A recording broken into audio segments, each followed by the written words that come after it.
Okay. We're leaving this in. It happens. I don't know how this always happens.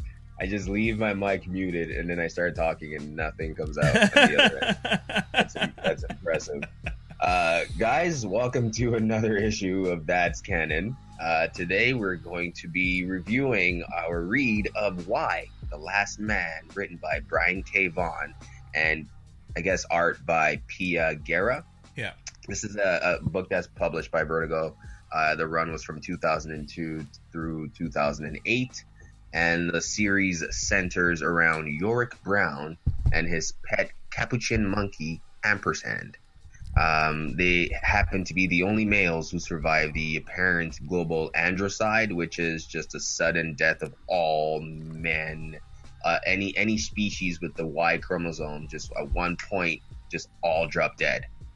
Leaving about, I think, the population, I don't remember the exact number, but super decimated, leaving just women alive. Yeah. And obviously Yorick being the last man in this case. I guess he's not really the last man if you count his monkey as a man as well.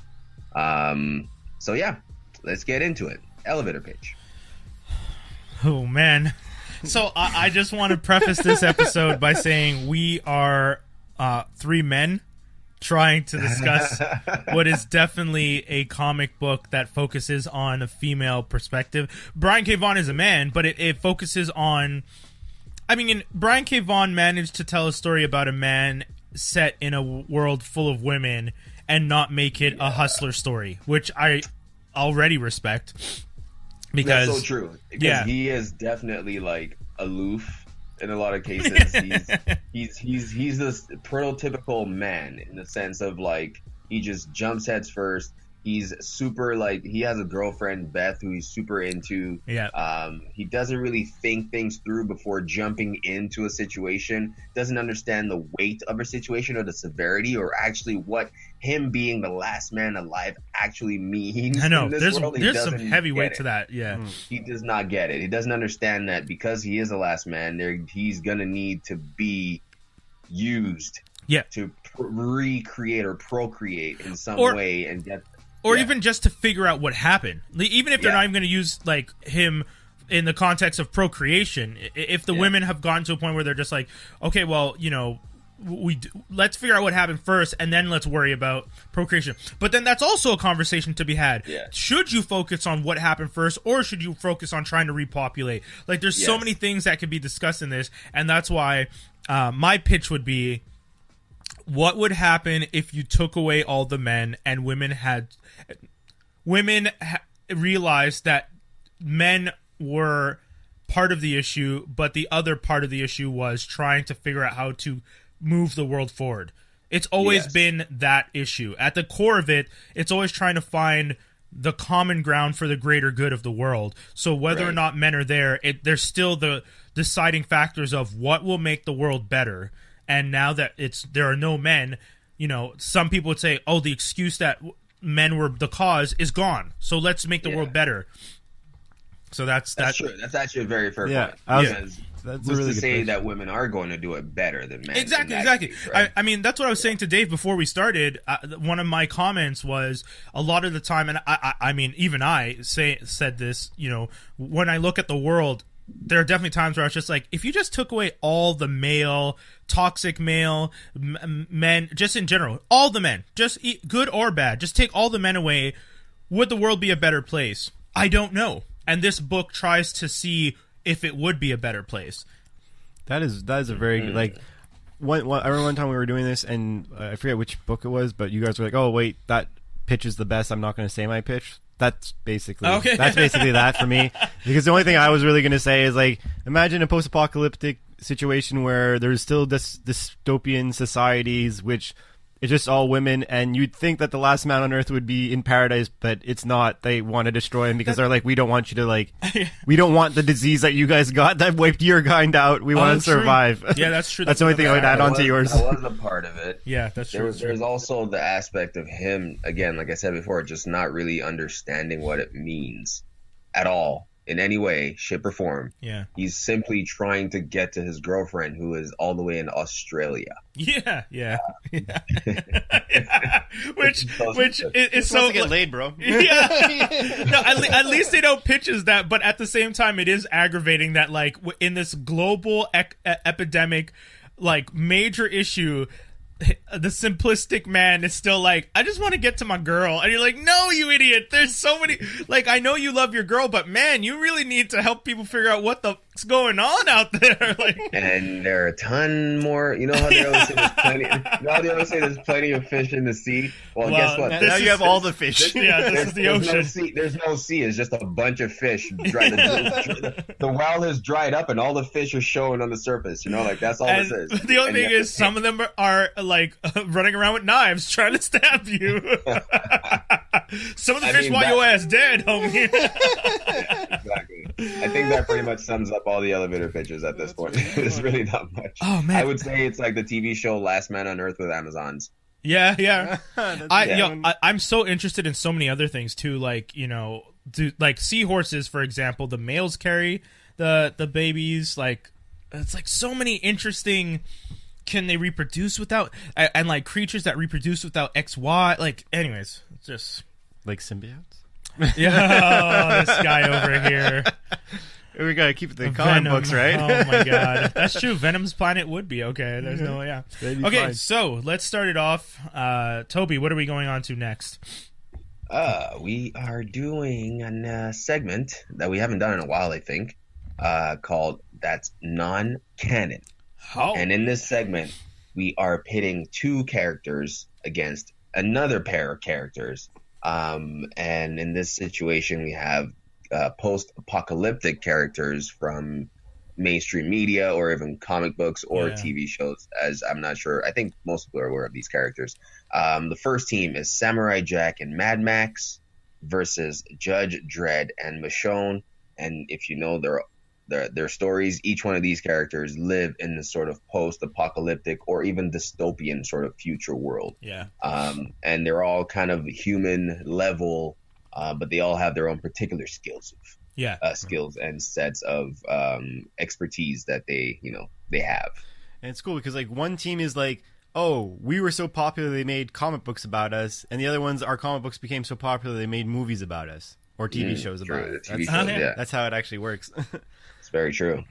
Okay, so Samurai Jack and Mad Max one side versus Judge Dredd and Michonne on the other, which is interesting to me. I didn't really watch Samurai Jack a lot. Judge Dredd I am obviously aware of because of the movies for the most part.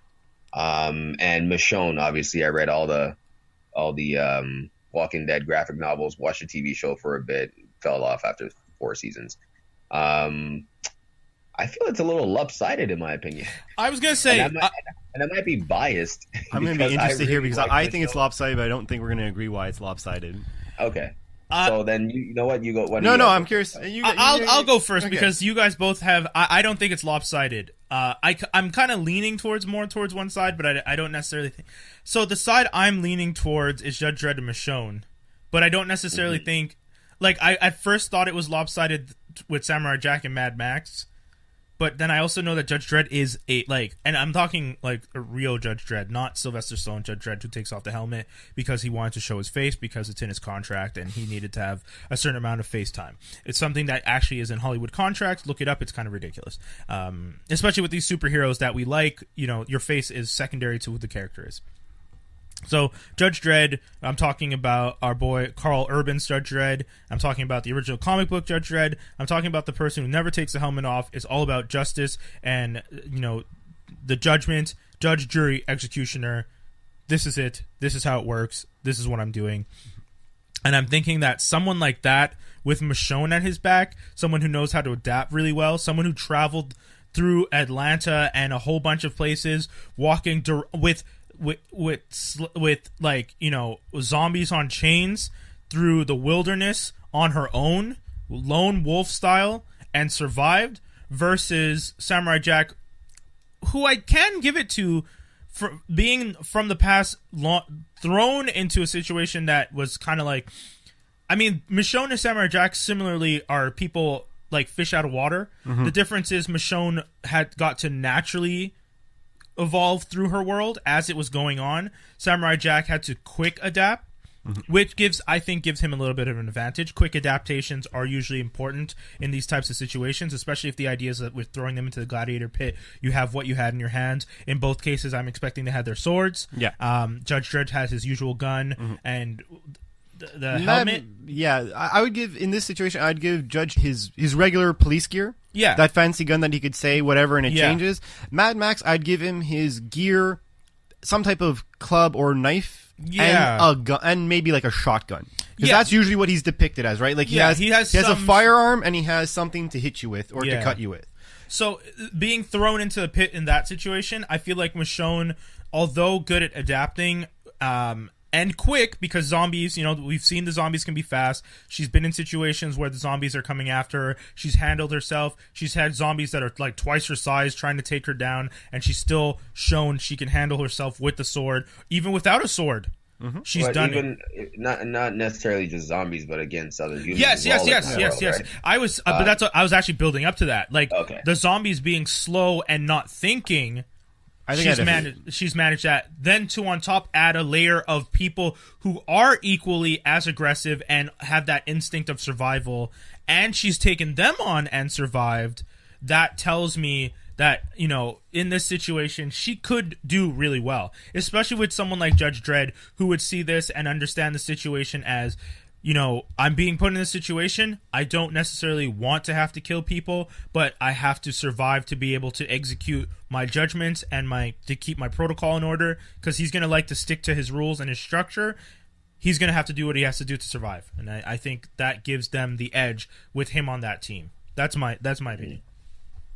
Yeah. So, do you want to go, Toby, or do you want me to go? Yeah, I mean, I feel a little bad because I'm not very familiar with Samurai Jack. I understand he's this, samurai from the past, launched into the future, has to adapt and, learn the ways of the future and still try to, defeat this evil sorcerer.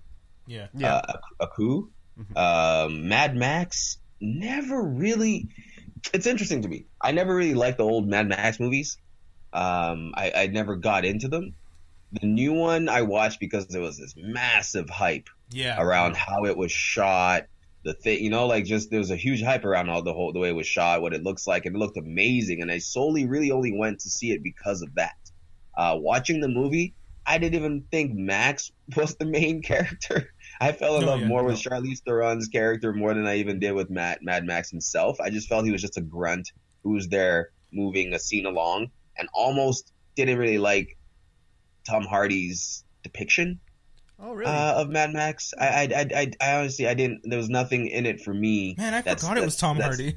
I thought it was the guy from Terminator. Remember the guy from the guy that plays the guy in Terminator, the last one, who's a robot but doesn't realize he's a robot. Oh yes, he kind of looks like. Well, he's the guy that looks like Tom Hardy. Yeah, he's a guy in Upgrade. What's his name? Yeah. Oh my god, it's just crazy to think that Logan Marshall Green. It's just crazy to me to think that you are Charlize Theron is so much a star in this that I didn't even remember Tom Hardy was playing. I was just like, oh yeah, it's that guy. That's a shame because I thought he did a good job. Sure, but I mean, he didn't say much. Didn't really do much. I agree with your opinion, but it's just that. But that's kind of how, I watched almost all of them. I don't think I've seen the third one of the series, but in the first one he's like talkative, and then by the second one he realizes by talking too much people get in trouble. So he's very much like, I just want to survive. I'm gonna keep my because his job really is that he just goes from dystopian society to dystopian society. Gets dragged into a situation where this is bullshit. Okay, you guys don't know what you're doing right. I'm going to fix this because I just don't want all these people to die because you're nice people. And I'm going to leave now. It's literally what he does. But, so then who are you saying, Tobes, who are you saying that you, what's your... I'm going to go with my girl Michonne and Judge Dredd simply based on their badassery. All right, fair enough. So, I'm a bit more knowledgeable about Samurai Jack, which is definitely going to influence my opinion on this, because one thing that you have to know about Samurai Jack is his sword is kind of like vibranium and adamantium had a baby. It could destroy everything and anything. Like the guy that he fights, Aku, which is like a demon sorcerer. It's the only item that could actually hurt him. Like there's been like nukes thrown at Aku, and he's like grabs the nuke and literally throws it back, and like everything gets destroyed, and he's just like laughing as it's like burning through him, and he's like, it doesn't hurt me. Aku could also like make himself the size of a building, and he's fought that. He's fought countless bounty hunters after himself. Some that have actually been depicted like Judge Dredd and Mad Max, actually. And he's, like, completely destroyed them. So, I'm just going to say how I think the fight would actually play out. So, I think, naturally, Mad Max and Judge Dredd would start going at it, just like Samurai Jack and Michonne would. And I like Michonne and all that, but as you said, she got to slowly adapt, whereas Samurai Jack, in every single situation, he is born for, I'm thrown in a pit and I'm figuring my way out to survive. I'll try and do the good, but if I realize I have to win, I'm going to win. And I think if you're talking about the skills against as actual samurai versus a girl who is playing samurai, like lack of a better term, not to take anything away, I think that he would murk her. Or actually, I think he'd actually try and knock her out, because he would have like knock her out and like tie her up. Unless she came back at him, then he'd kill her. Here's the thing, though. What you're describing, where he has that resistance to kill, Michonne's past that. Possibly, but I've seen. Anyways, there's been situations where he's done the same. If you tell him the caveat, like, oh, if you do this, we'll like kill Aku for you. He's killing everyone on the thing. So I think Judge Dredd would then take over Mad Max. I think it would be an epic fight. But at the end of the day, Judge Dredd would win that fight. Yeah. And then it would just be Samurai Jack versus Judge Dredd. And as dope as Judge Dredd is, since I've seen all of Samurai Jack, he's gone through worse. So I think eventually he would I think it would be, again, a very close fight. But I think Judge Dredd would be like, oh, I have the superior equipment and whatnot. This guy just has a sword. But then that sword would cut through everything. And Samurai Jack has been proven that he could dodge bullets. Like, he's so fast, he's so in tune with his abilities that he could dodge bullets. Yeah, that's why, like... So I feel like maybe it's not fair, I was just trying to, like, figure out who would be the best items for this. That aspect... Because in my mind, like, I knew that Samurai Jack had faced people who were far more lethal than other characters, and I knew he moved really fast, but I saw the disadvantage for him being Mad Max as his partner. Because then I feel like Mad Max gets taken out early on, and then it's Judge Dredd and Michonne versus Samurai Jack. And even if he's... Yeah, because Mad Max is great and all with a shotgun and this, but Judge Dredd is like judge, jury, executioner, killing machine. And Mad Max is kind of this wild kid in the middle of, like, you know... But he was actually a cop, though, before. Yeah, but was he a future cop with wicked-ass weapons? Like, that's the thing, like... But I find it's hard to judge, because all these people... The one thing that's the common theme with all these characters, they all adapt to their situation. So that's why it's kind of hard to say... One would win against the other. But that's the whole point of this conversation. I'm saying, like, my facts that I'm presenting is Judge Dredd is a more lethal opponent to me than Mad Max. And I say that based on having read minor amounts of the comic books and seeing the movies. I think he's all for kill shots, headshots, whereas I don't see that coming from Mad Max. Oh, I definitely see that coming from Mad Max. I see him doing that in attacking. I don't see the same level of accuracy, and I don't see him surviving in close-range combat. That's what I'm saying. Whereas Judge Dredd is accuracy. Headshot, dead. Arm shot, leg shot, disable. He knows the difference between trying to disarm and trying to murder and kill someone. Whereas Mad Max is, based on his accuracy, like, if he was to be as accurate as possible, he's only shooting for, like, headshots, but also the helmet. Like, there's factors there, so that's why. Well, like I said, I only think is, like, Mad Max would be enough of a like, I think that Mad Max's distraction for Judge Dredd would be long enough for Jack to handle Michonne. Oh, yeah. But again, so it's basically 1 for Samurai Jack, 2 for Judge Dredd and Michonne. It's fair. There you go. That's it. That's all, folks. That's non-canon. Join the pit. Join the pit. I like that. Keep that for every issue. All right, so now the discussion. Let's go back into Why the Last Man. Yorick, you magician. I always. It's crazy that his name is Yorick. It's called Why the Last Man. Obviously because his name is Yorick, and also because the Y chromosome is being wiped out completely. I love that we all have we have our physical copies of this here, except for his. Yeah, I have my hard Oh, you have a hard. I have the no. I have all 6 in hardcover, all 6 volumes. Yeah, for Black we went digital, but yeah. Sorry, Black. Actually, no. I also have. Oh, that's true. You have a hard copy of Black. I have pretty much everything except for likes. Yeah. This one over here. Some of us have tablets and not enough shelf space. Okay, that's what it is. Okay, we're too big of a pull list already. So going back to Why the Last Man. Yeah.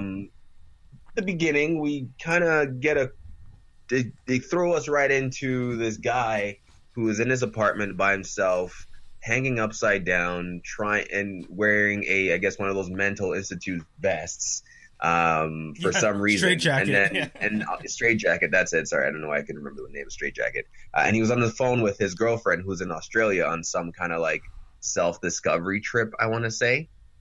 And you can see her, they show her just hiking through whatever.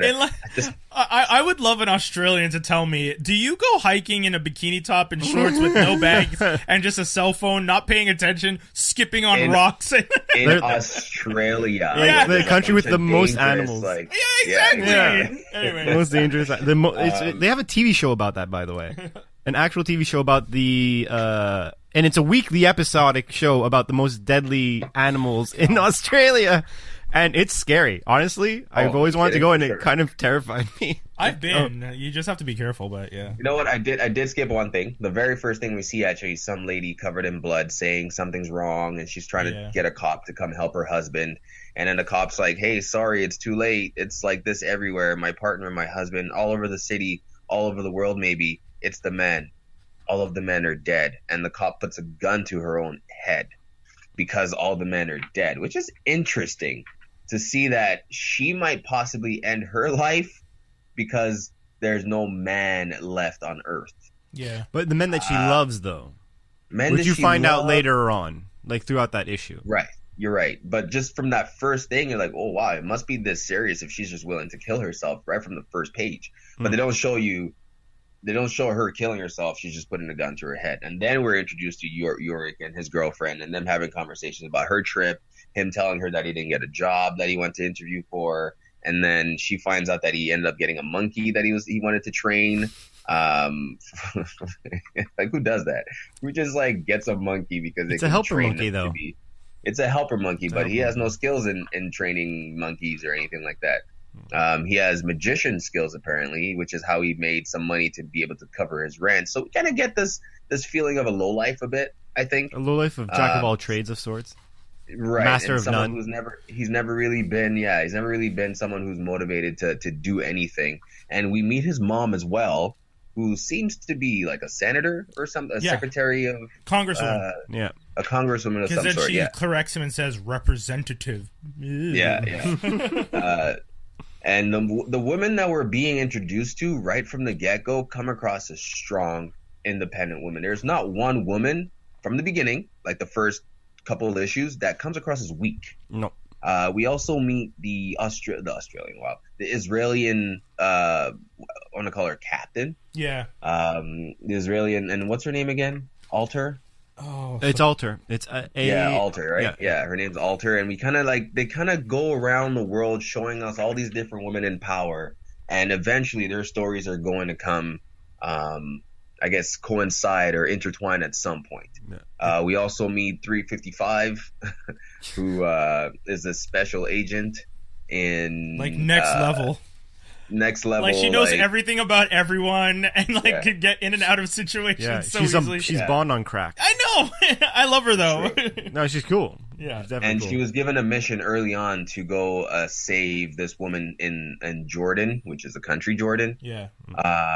And the woman, I forget who she is now. It's crazy. I haven't read this in so long. Dr. Frozan Hamad, who apparently has some sort of amulet that is the key to something that they're trying to resolve. But she doesn't want to let go of her amulet because it's been in her family forever. But literally within, 5 minutes of 355 finding this woman, she gets shot by some crazy spies. 3 takes the amulet and goes off. And from then on, the story kind of just starts telling us what happened before the men all die, Yeah. And all these characters were supposed to know, and eventually you'll see how their story starts kind of intertwining.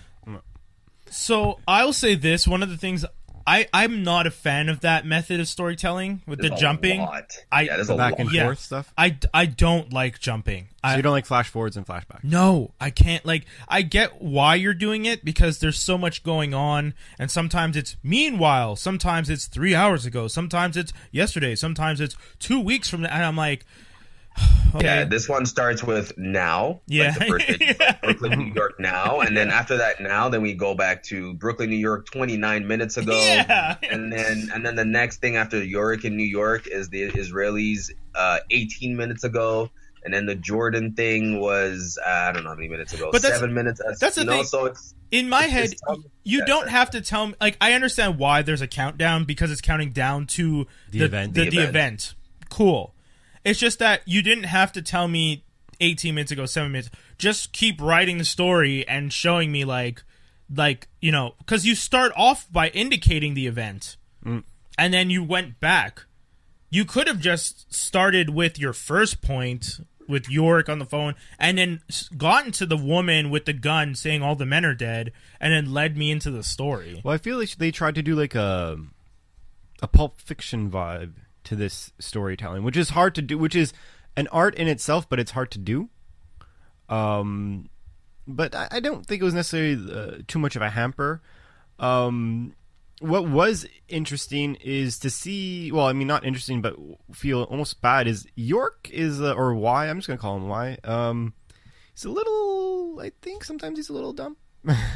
Well, like Tobi was saying, he's impulsive. He's straight up dumb. Yeah. Straight up, like even. I thought you guys were just gonna say impulsive, but you guys are like, no, he's dumb, guy. I didn't skip around that at all from the beginning. He's impulsive, but he's impulsive because he just does not understand the severity of a situation, and to not be able to do that means you're not emotionally intelligent in some way. But the thing is, it's like, you know, like for example, you know, after the event happens and he's like alive, which at least he's smart enough to like keep a mask on, and he's like, I don't want to contaminate anyone. I also don't want anyone to know who I am because, like, obviously I don't know what's going to happen because I'm the only man. Apparently disguises his voice so badly under that mask that people question it right away. Yeah. I'm Beth, why is your voice so weird? Yeah. Right away, people just suspect. He just suspected right away. So one of the things I find interesting is the amount of times that he throws caution to the wind.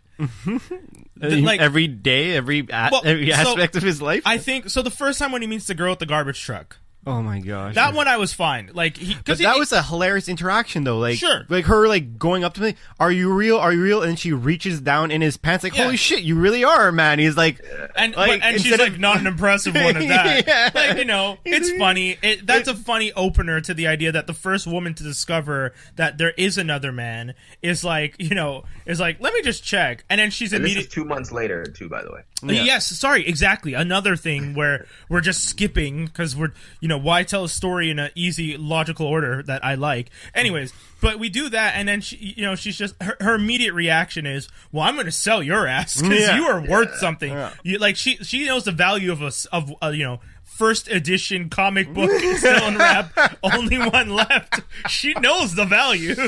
But she doesn't know he's an escape artist, but she does know he's an English major because he makes it known. But then she finds out he's an escape artist because she puts cuffs, and then he takes the cuffs off and disappears. But I like that first interaction because the first woman to discover a man after weeks of, you know, shoveling essentially dead bodies off the street because no one was doing it. And I like that she gets like a can of food per body that she collects. Yeah.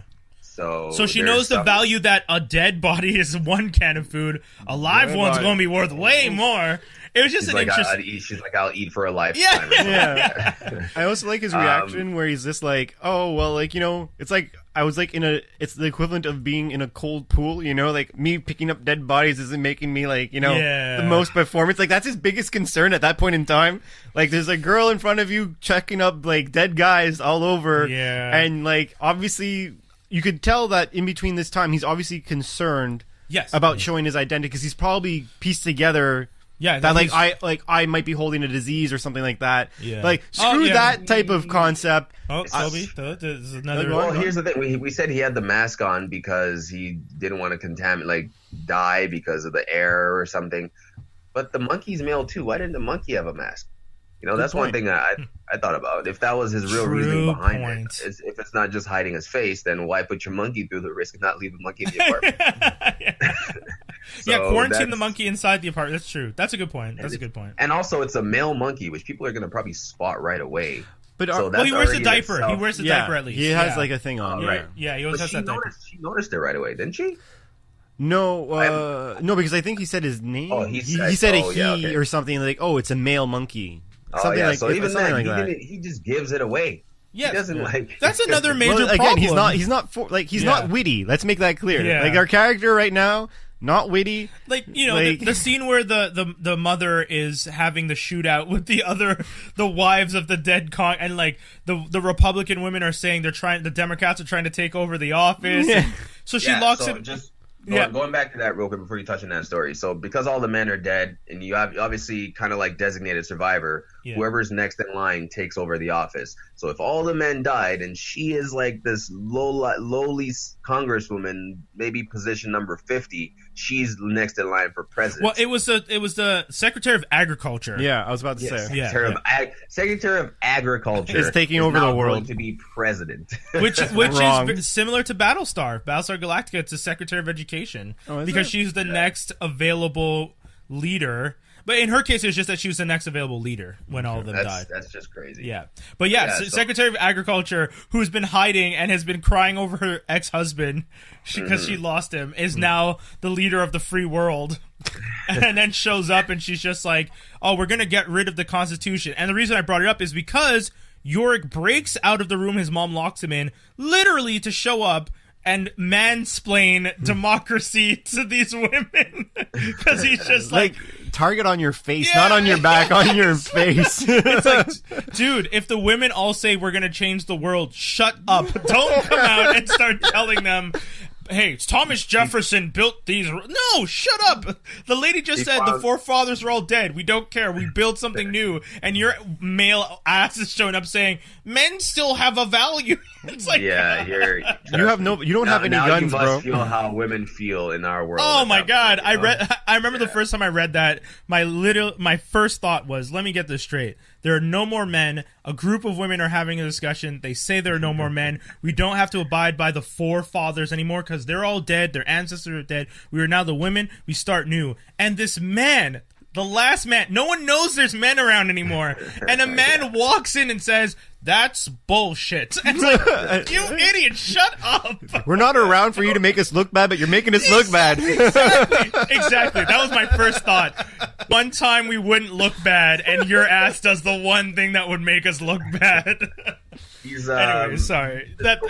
So, as I noticed that we're talking, we're jumping around a lot, and we're jumping around a lot. That's how the book is. That's how the story jumps. And for those listening, we're just going to be touching on the parts that resonated with us. Yeah. Once you start reading this, you'll understand the jumps and how he goes from seeing this girl on the street to being with his mom now in DC, and his mom locking him in a room because these Republican women are trying to burn down the White House.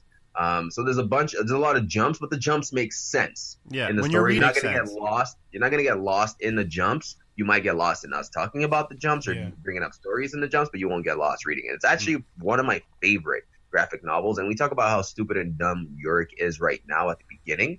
He gets better. Well, yeah, he starts to understand as the story goes along. He starts to understand what his role in this is and what he needs to do, and starts actually quote unquote cooperating with the woman in charge. Okay. One thing I do want to touch on is his sister, Hero.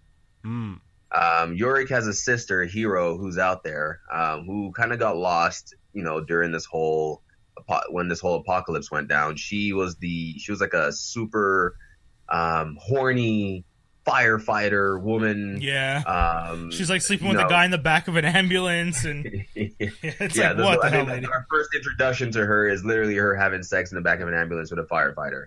And then some joke about it not being the first.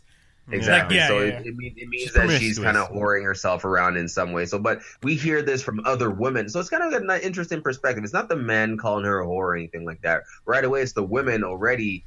You're shown the kind of divide that exists in womanhood as well, when it comes to how women perceive other women. Yeah. Just because she's sleeping around, she's a whore and she slept around and we don't like her. And who names a girl hero anyway? You know, it's just that kind of pettiness that comes with that, where it's touched on a little bit here too. And she's seeing her boyfriend, I don't know if it's even a boyfriend, but she's seeing him off to his, you know, because he just got called up. And then he dies. So that story also, when we meet her, is when the apocalypse happens and he dies right in front of her in her arms. And I think that kind of marked her, and she got lost in the wind. Yeah. And when we see her again, she's with the Amazons. Yeah, which is like an extremist group of sorts. A very, very extreme group of strong, independent... half boobs. Because there's that thing. That's crazy. That's a crazy... That's I was going to say, that's super original. Are missing their boob. And they cut it off for better accuracy. They claim it because, like, at this point, I don't know how many of them are using bows, but they're claiming that, just because our warriors of the past used to... they would remove one of their breasts so they could have better accuracy with a bow. And it's also a way to unify ourselves, which that's cool. But like again, massively extremist. It's just like that. What's that horror book, Crossed or whatever, where they always they edge a cross across their face. It's like some other post-apocalyptic book.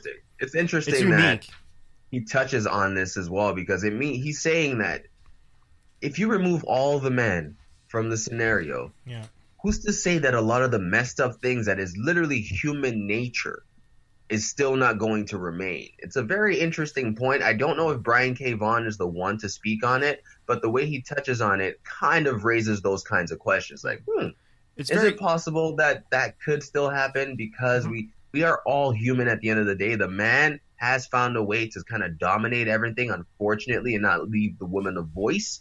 But human, man and woman, both have, man in it, and we're all human. So we have these natural tendencies that might still come out, whether it be our aggressive nature. Now, what if the woman doesn't have to give birth anymore? Does she still have the nurturing nature? There's all these things that actually would, there's a lot of questions to be answered here, and he touches on that quite a bit. And I think I think one of the things that he tries to do, and I think he does it, I mean, for what I've read, because obviously, unlike you, I've only read the issues that we're talking today, which is about the first 5. It's basically saying, what would be a feral state? What is the general, and not feral state of women, just the feral state of mankind? How would we go about it? And at the end of the day, it would be dividing. Humankind. Yeah, exactly. And we'd be divided, and we'd have to figure out a way how that divide could work, which is what we're touching on the initial. Don't get me wrong, I think her group is still a little too extreme. There's many, they end up killing an innocent girl just because she didn't see it how they see it and things like that.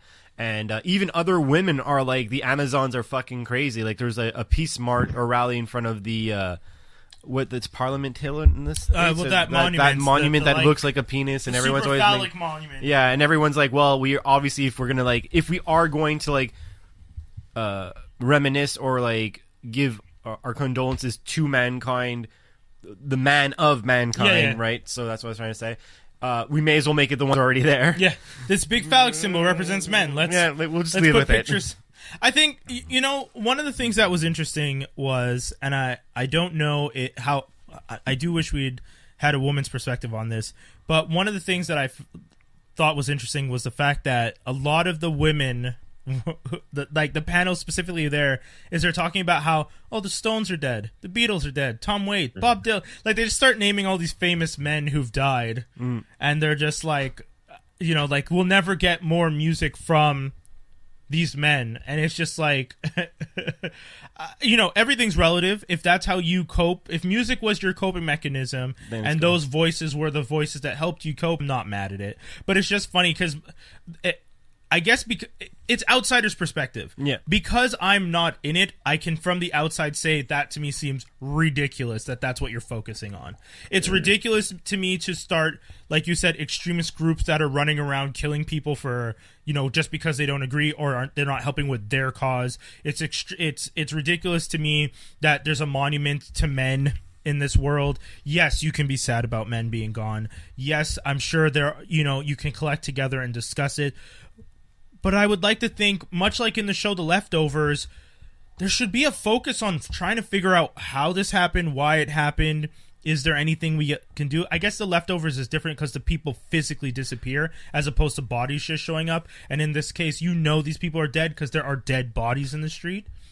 But at the same time, it to me it just seemed weird that there was so. I guess again, outsider's perspective. It's for me. It's hard to think that, would we spend that much time crying over the lost men?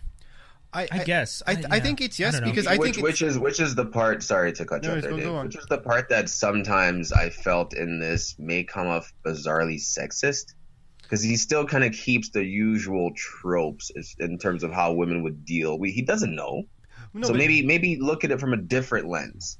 No, I see it as a populist lens. A population would mourn men like that. No. Men in Black said it smart. The movie Men in Black, Tommy Lee Jones, when he's explaining to Will Smith the concept of aliens, he says, a person is smart, people are dumb. Well, yeah, that's right? That's not even just dumb. Yeah, but so the populace is still in mourning because everyone is dealing with things differently. You have people who've been with their husbands for years, kids for years. But you have they lost their sons. Yeah. So, but you have the small knit, those who are in charge. Those people have gone in over it. Those people are trying to figure out how are we going to organize society. The doctor who's blaming herself, because I don't think it's actually the doctor's experiment, the doctor who tried to have a baby without having a man inseminate her. She thinks it's her fault, but at the end of the day, I'm pretty sure it relates to that amulet that got taken away from, because the amulet thing that you were talking about before with 355, the girl that she takes it from, she's like, if the amulet leaves where it is, something bad's going to happen. Yeah, and then the second it goes away, Trojan style, exactly. Yeah. So that's what happened. I'm pretty sure that's really what's related to what's going on. I think that's where it is. So I'm not against it in regards to how you guys are when they're reminiscing about the guys dying. I feel it's 2 months. The first month is excessive. I would imagine if I was in the situation. Well, the natural stages. The natural stage would be excessive. I miss everyone who was close to me. Oh my god. Oh my god. Oh my god. And now it's time of reflect. Yeah. I'm reflecting on what I lost. I'm realizing now logically what's not left. But if every time you start that process, you'll start what you hold close or dear to you. Most people that have dear to them are what entertains them, what makes them happy. It's just interesting because I don't know if you guys have seen recently that on social media they were doing this thing.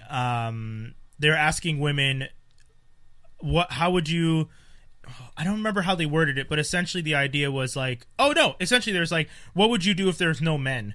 And one woman was just I'd go jogging at night and not have to worry about being assaulted. And that, the thread on Twitter is insanely depressing when you realize that all these women fear this every day in their lives. And this is why there are so many things they don't do, because they're afraid of assault, attack, abuse, uncomfortable situations. And to think that, and that's why when I read this book, and I think that's what Tobi and I are saying, when you take those tweets and that reaction to the idea of no men, and then you compare it to how this book is handling a world where there are no men and how the women are acting, that's, to me, is probably why because it very much reads, and that's what Tobi was saying, it reads like a man wrote it. Oh no, I'm not arguing that. I'm not arguing that. I'm not saying that women would go on the street and start dancing and celebrating. And you're right. There would be reflective moments of oh my god, I've lost my father, my son, my nephews, my every male relative is gone. But then there's also women who'd be jogging at 2:00 in the night in the middle of Central Park and not worried about a man assaulting them. Whether or not a woman would show up and the Amazons would show up and start attacking you is a different thing and a whole other worry. But the ratio of Amazons to men attacking, it's very different. Yeah. So very true. What would that feel like? Just to feel free in that way. That wasn't really shown. Exactly. And that's something that was missing. That's my thing. Because and it's good that we it's funny that we did this, Why the Last Man now, in a post Me Too conversation where a lot of those questions and comments are being brought up. Because I specifically remember seeing that thread just the other day. And I'd read Why the Last Man the first time before seeing that thread. And the first time I read it, I was like, this is just a story. And then seeing that thread and seeing the reaction and then rereading this, I was like, whoa, this is a whole different perspective. Because any time the women seemed really, really sad about it, I was just like, yes, I agree with you. As a populace, there would probably be a lot of mourning. but there's also Twitter is a reflection of the populace, and there's a lot of women saying like, I would run around naked in a park and do like I would do whatever I want because I wouldn't have to be afraid of, you know, men judging or another woman. Like there's the idea of like that would have been interesting research to do. Yes, and then really compile those and see if you can actually insert that into your story in some way. In terms of asking them what they would do and how free they would feel, it would also be good to ask them. But then think about a year or two later, how would you actually feel? Yeah. And then get that perspective as well, right? Yeah. So, not going to knock Brian K. Vaughan. He's no. Like that. He's a very good writer. I like a lot of very good. He's written. This story is really, really fun. It's a fun ride. It's a different take on the whole post-apocalyptic thing.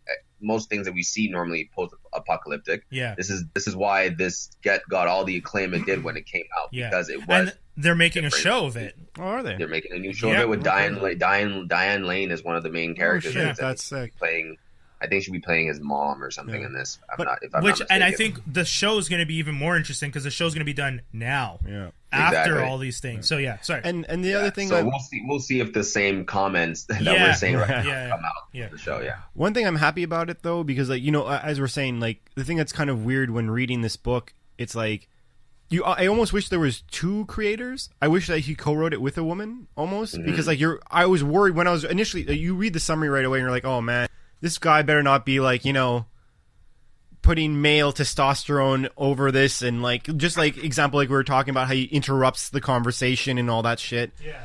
I hope that he doesn't do that. Like I was like, if he makes a joke where like who's gonna open my pickle jar or something, I was gonna like lose it. But overall, I think he did a really good job. Some other things, 2 points though, I thought was hilarious in regards to how oblivious, which is kind of interesting. He puts the concept like the only man alive is kind of oblivious to things. Yeah. I think it's funny that. Do you guys think that Beth was about to break up with him on the phone? Yeah. I'm like, or so like, why are you trying? But no, she was about to tell him that she did something. Yeah, either I cheated on you or I'm breaking up with you or something. Like, I wouldn't be necessarily rushing to Australia with the last conversation I had with this girl. Like, don't wrong. I obviously there's like I would want to figure that out. I would eventually want to, but the fact that he's like right away like beelining to her, you're like, dude, you got to read between the lines. And it's funny because before their connection dropped, it looked like he was about to propose to her on the phone. But she didn't really hear what he said. She didn't really say yes. I don't even know if what he said came across. And then someone asked him later on in the story, I think his mom, she's like, so how's Beth doing? And then he tells her sort of like, you know, they're engaged and stuff. And, you know, like she said yes. And I'm like, oh no, she didn't. we didn't see that. Where are you making this? So you as a reader, you're like, oh my god, you freaking idiot. Like, you know, he's a very frustrating character to read, but it's also fun to see what the heck he's gonna just put his step into or put his foot in his mouth on. You know? Yeah. And one last thing I wanted to put because I thought it was hilarious. It's at the beginning of issue 4, I think. It's one of the fast forwards where you see him get punched in the face and he's on the ground and like these girls, the Amazons are over and he's like, I'm really thinking of like stopping my I'm really second guessing my and like I'm sorry, like this is just my perspective and I'm not you know, I'm all for women. I'm not a man, a woman beater in any regard, but let's take 2 seconds. So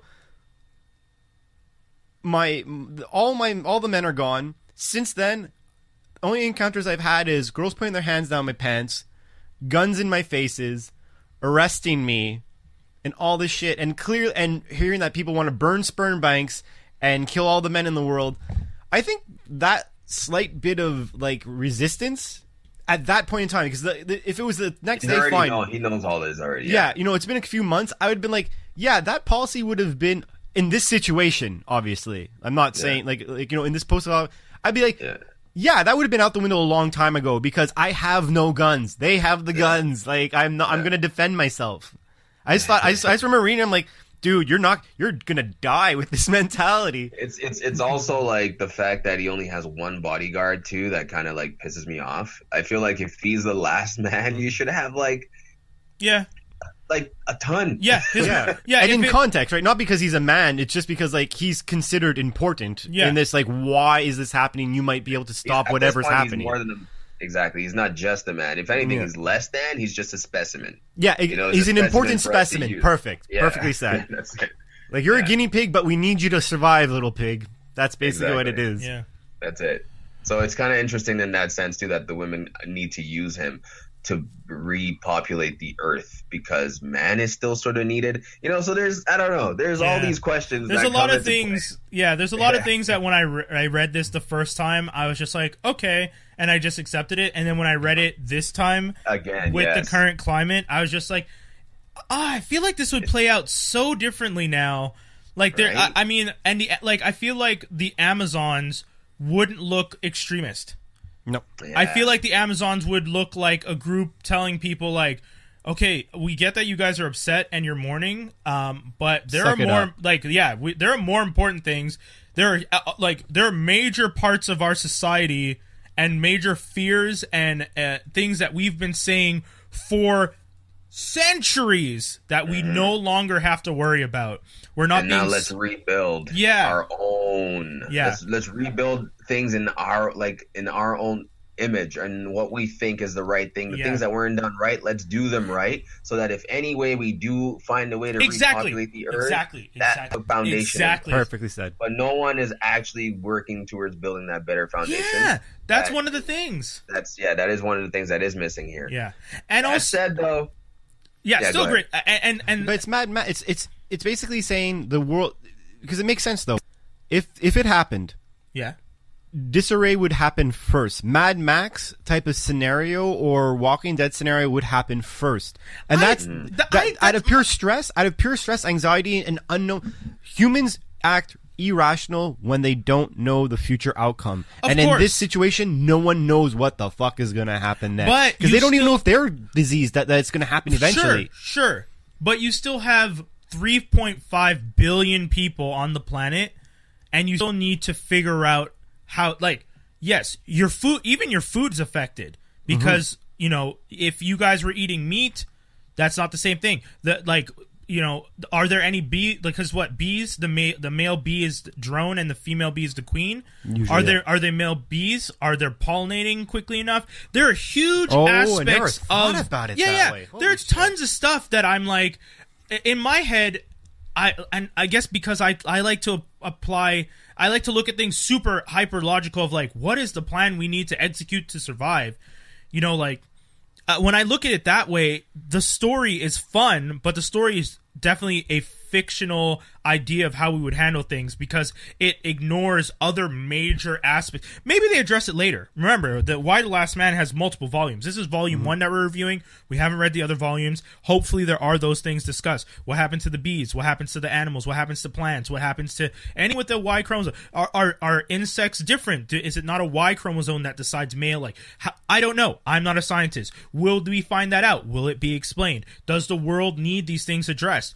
Yes, I think so. And, you know, so when the first issue focuses on we're sad the Rolling Stones die, that's why stuff like that to me seems like... It makes sense. Like, in my head, I'm just like, it's cool that you're writing that. Sure, we'd all be sad that Paul McCartney and Ringo Starr have passed, because at this point, George and John were gone. So it's not the Beatles, it was the two last members. Yes, I would be sad if they died. But I think there are other major things that needed to be discussed, and that's why when I read this, I love the story. I think it's super great, but I always tell myself, you're reading a really good piece of fiction.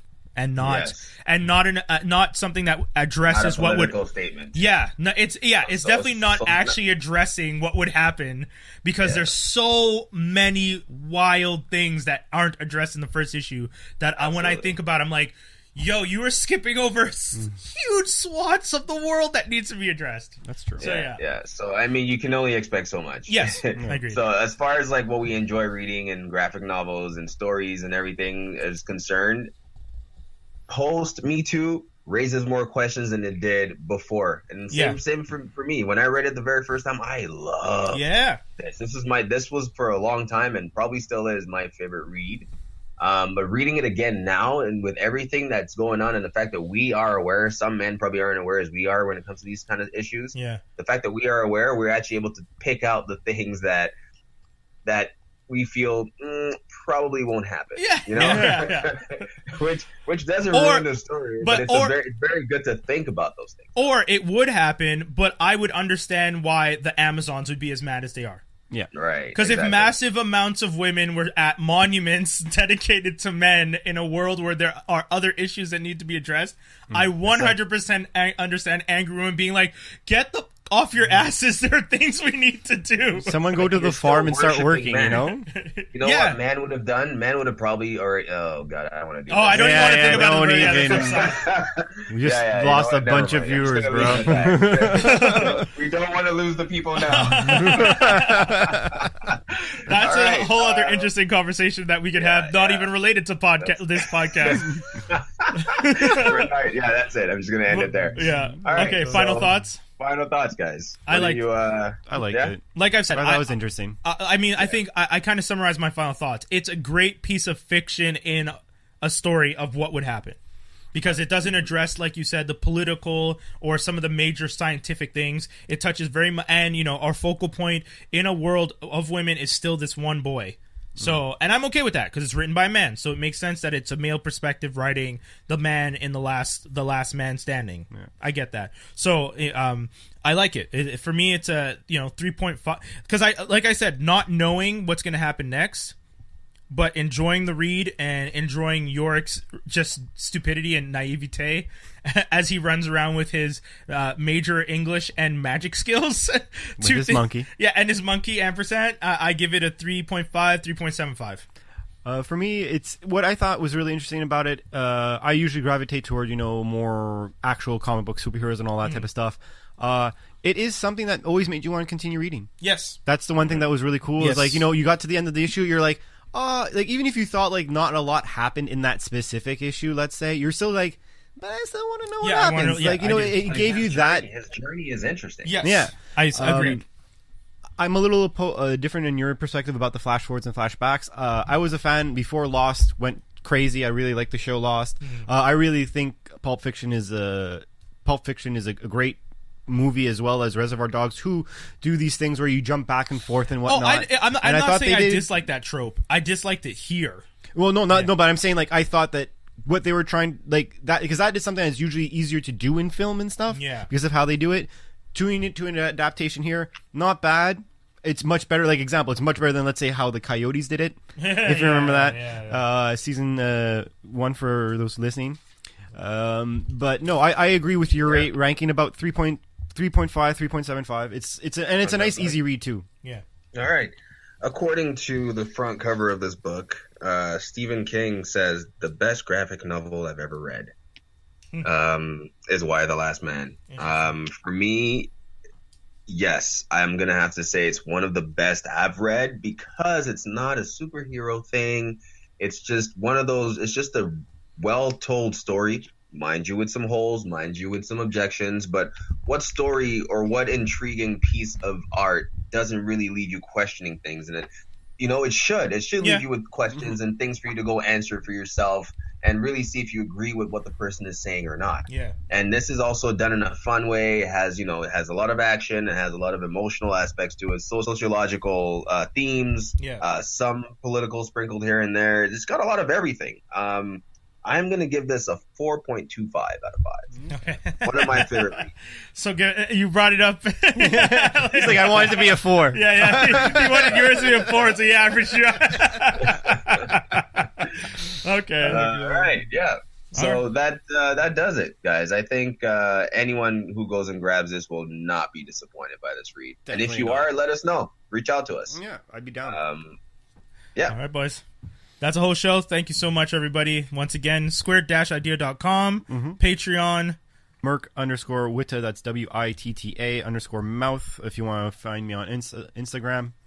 And, definitely by the time you're listening to this, Trinity 1 and Fathom 1 are out, so, get on those. They're interesting reads. There you go. At that fit dude on Instagram. And then I'm at Brian Holiday, and you can follow us on Instagram and Twitter for the Franklin Armstrong Collective at A Strong Franklin. You can follow us on Facebook, facebook.com/Franklin Armstrong DOTCOM, and the website is franklinarmstrong.com. That's the show, guys. Thank you so much for tuning in to our episode on Why the Last Man. We'll be doing We Stand on Guard next week. Next issue. So tune in for that. That's it. That's all. We're out, kids. Peace. Ciao. Deuces.